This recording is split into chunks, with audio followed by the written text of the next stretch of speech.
بسم اللہ الرحمن الرحیم الحمدللہ رب العالمین والعاقبۃ للمتقین والصلاۃ والسلام علی سید الانبیاء والمرسلین اما بعد فاعوذ باللہ من الشیطان الرجیم بسم اللہ الرحمن الرحیم۔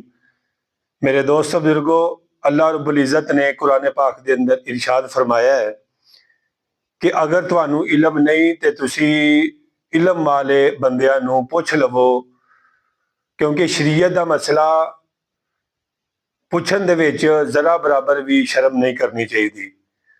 کچھ کوشچن کچھ دوستاں نے حکم فرمایا کہ تسی انہاں سوالاں دا جواب جڑا ہے نا اپنی ویڈیو دے وچ جڑا ہے نا لازمی دیو۔ میرے دوستو بزرگو، ذرا توجہ فرمانا، میرا چینل عبدالواحد نقشبندی سپیچنگ، اس نو تسی لائک بھی کرنا ہے، سبسکرائب بھی کرنا ہے اور دوستاں تک شیئر بھی کرنا ہے، صدقہ جاریہ سمجھ کے۔ آؤ اپنے مقصد کی طرف چلنے ہاں۔ سب تو پہلا سوال ایک کیتا گیا کہ کیا بے وضو قرآن پاک چھونا پڑھنا کیسا ہے؟ تو جواب حاضر ہے، توجہ فرماؤ۔ بے وضو شخص کو قرآن مجید کا چھونا حرام ہے۔ جس بندے نے وضو نہیں کیتا وہ قرآن پاک نو چھو نہیں سکتا، جیسا کہ قرآن پاک دے وچ ہے کہ کوئی بھی قرآن پاک نو نہ چھوئے جب تک کہ وہ با وضو نہ ہو جائے یا پاک نہ ہو جائے۔ ہاں، ایک گل ضرور ہے، بے شک بے چھوئے زبانی یاد مطلب ہے کہ قرآن پاک نو کرے یا اپنی زبان دے نال زبانی جڑا ہے نا پڑھن دے وچ کوئی حرج نہیں۔ تو دوسرا کوشچن کیتا کہ سطر کھولنے یا دوسرے کا سطر دیکھنے سے وضو ٹوٹ جاتا ہے یا کہ نہیں؟ جواب حاضر ہے۔ عوام میں جو بات مشہور ہے کہ گھٹنا یا سطر کھلنے یا اپنا پرایا سطر دیکھنے سے وضو ٹوٹ جاتا ہے، محض یہ بے اصل بات ہے، بالکل بے اصل گل ہے، ٹھیک ہے نا جی۔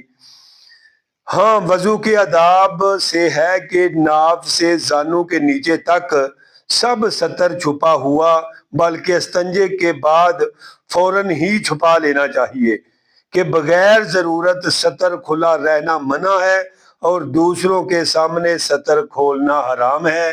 یہ بات فتاوی رضویہ امام احمد رضا خان فاضل بریلوی رحمۃ اللہ علیہ انہوں نے میرے دوست بزرگوں اس کا جواب دیا ہے۔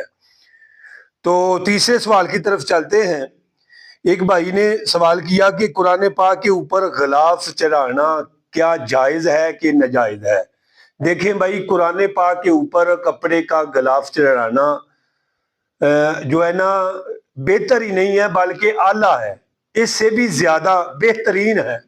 اسے لفظ میں یہ بول سکتا ہوں کہ بہترین ہے۔ اس کے بہت سارے فوائد ہیں، اس کے بہت سارے فوائد ہیں، یعنی کہ آدمی جو قرآن پاک کو نہیں چھو سکتا وہ اپنے ہاتھ میں کپڑا لیے قرآن پاک دوسرے ساتھی کو پکڑا سکتا ہے، ٹھیک ہے جی۔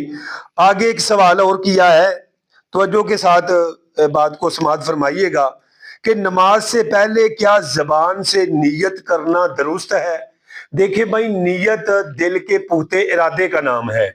جب آپ ظہر کی نماز پڑھنے آئے ہیں، آپ کو پتہ چل گیا ہے کہ میں ظہر کے 4 فرض پڑھوں گا، اگر آپ زبان سے نہیں کہتے ویسے ہی نیت کر کے آپ اللہ اکبر کہہ دیتے ہیں تو آپ کی یہ نماز پڑھنا درست ہوگی، ٹھیک ہے۔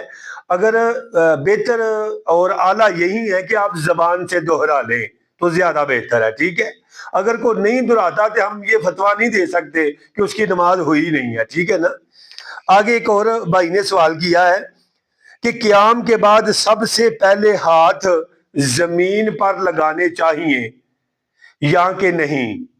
کون سا حصہ زمین سے یعنی کہ پہلے لگانا چاہیے؟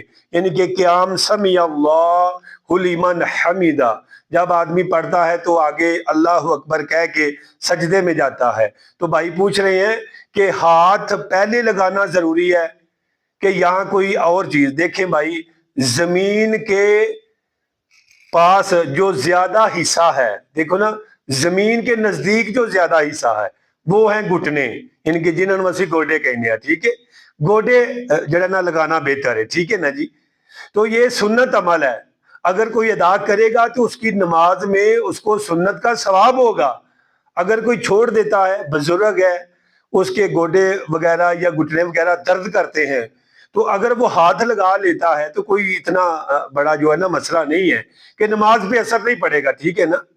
آگے ایک اور بھائی نے سوال کیا ہے کہ کن کن لوگوں کو دیکھنا ثواب ہے. قاری صاحب یہ بتا دیں، ٹھیک ہے، کہ کن کن ہستیوں کو دیکھنا، کن کن چیزوں کو دیکھنا جائز ہے. دیکھیں بھائی، سب سے پہلی بات یہ ہے کہ قرآن پاک کو دیکھنا ثواب ہے. ٹھیک ہے جی. دوسرے نمبر پہ علماء کی زیارت کرنا ثواب ہے. ٹھیک ہے جی.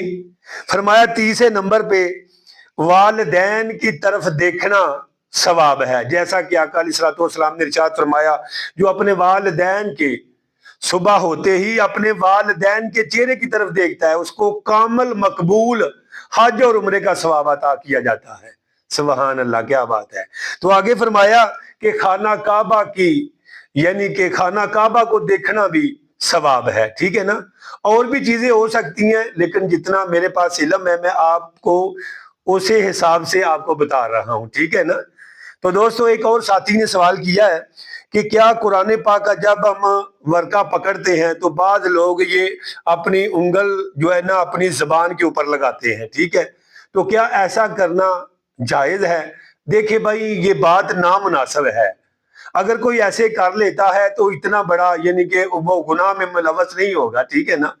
اگر کوئی تھوک لگا لیتا ہے تو یہ گناہ گار نہیں ہوگا، لیکن ایسے کرنا نامناسب ہے. میرا دل جو کہہ رہا ہے یہ نامناسب ہے.